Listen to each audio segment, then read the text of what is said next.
আসসালামু আলাইকুম এভরিওয়ান, আশা করি সবাই ভালো আছেন। আমার ভিডিওটা যে যেখান থেকে দেখতেছেন সকলকে অসংখ্য ধন্যবাদ। আর দেখেন কি সুন্দর দুটো জোড়া পাখি বসে আছে। সবাইকে আমার চ্যানেলের পক্ষ থেকে অনেক অনেক ভালোবাসা ও অভিনন্দন। আজ আমি রান্না করব কুসুম কচু দিয়ে, পোলট্রি মুরগি দিয়ে। আসলে এই কচুটাকে আমরা কুসুম কচু বলি। আপনারা কোন দেশে কী নামে পরিচিত অবশ্যই সবাই জানাবেন। তো কচুর সাদা অংশ কেটে ফেলে দেব,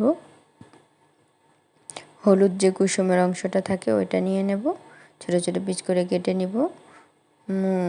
গোশটাও ধুয়ে নেব, ধুয়ে জল ঝরিয়ে ভেজে নেব, হলুদ লবণ মেখে ভেজে নেব। কচুটা ধুয়ে রেখে দেব। তো বাছতে বাছতে কিছু কথা বলি। আসলে আমি নতুন ইউটিউবে, অবশ্যই আপনাদের ভালোবাসা এবং আপনারা পাশে থাকবেন, ভালোবাসা দিবেন। অবশ্যই আমি আপনাদের সাপোর্ট করব। সকল যারা আমার পাশে আছেন অবশ্যই তাদেরকে অসংখ্য ধন্যবাদ। সবাই এভাবে পাশে থাকবেন ইনশাল্লাহ। আমিও সবাইকে সাপোর্ট করব।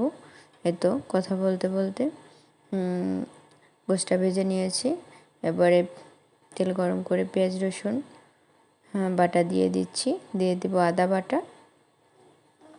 ভালো করে কষিয়ে নেব। আসলে তেলের পরিমাণটা একটু কম খাই আমরা, প্রচুর গ্যাস। আসলে গ্যাসে এতটা ক্ষতি করে যা বলার মতো না। তো মশলাটা ভেজে নিচ্ছি।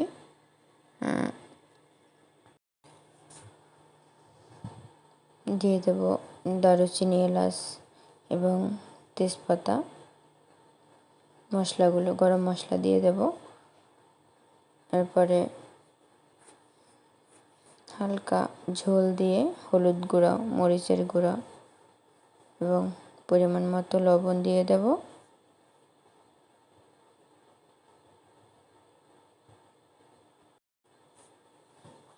মশলাটা ভালো করে কষিয়ে নেব।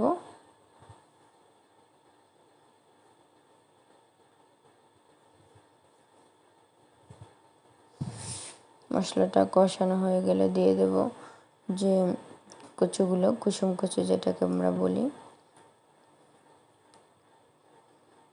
কচুটা কষিয়ে নেব ভালো করে।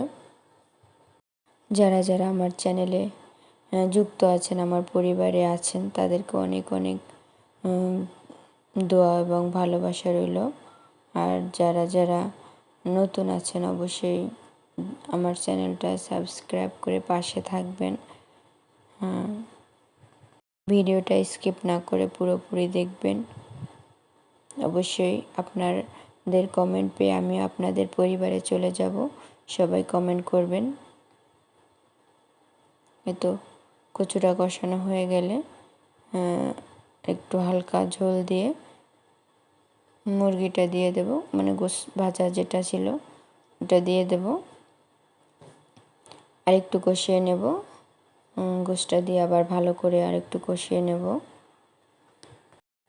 আসলে আমি নতুন, অনেক কিছুই বুঝতে পারতেছি না, অনেক কিছুই হইতেছে না। আপনারা অবশ্যই আমাকে হেল্প করবেন। তো কি বলবো, কিছু বলার নাই। যারা যারা আমার পাশে আছেন তাদেরকে ধন্যবাদ দেওয়ার মতো ভাষা আমার নেই। অবশ্যই সবাই এভাবে পাশে থাকবেন। আমার লং ভিডিওগুলো একটু দেখবেন। সপ্তাহে 2 দিন আমি ভিডিও আপলোড দিই, শুক্র এবং শনি। চেষ্টা করব সপ্তাহে 3টা ভিডিও আপলোড দেওয়ার জন্য। অবশ্যই সবাই পাশে থাকবেন, আমি আপনাদের পাশে থাকবো ইনশাআল্লাহ। তো আমার কথা বলতে বলতে আমার তরকারিটা কষানো হয়ে গেছে। পরিমাণ মতো ঝোল দিয়ে ঝোলটা গাঢ় করে নিব। ঝোলটা গাঢ় হয়ে গেলে দিয়ে দেব ভাজা জিরা এবং ধনিয়ার গুঁড়ো।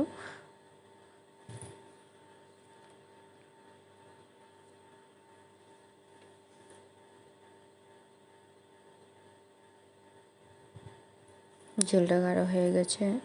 ভাজা জিরার গুঁড়ো দিয়ে দিয়েছি, ধনিয়ার গুঁড়ো দিয়ে দিয়েছি। তো আমার কচুর তরকারিটা রেডি হয়ে গেল। আজ এই পর্যন্ত। সবাই ভালো থাকবেন, সুস্থ থাকবেন। আবার আসছি পরবর্তী ভিডিও নিয়ে। আসসালামু আলাইকুম।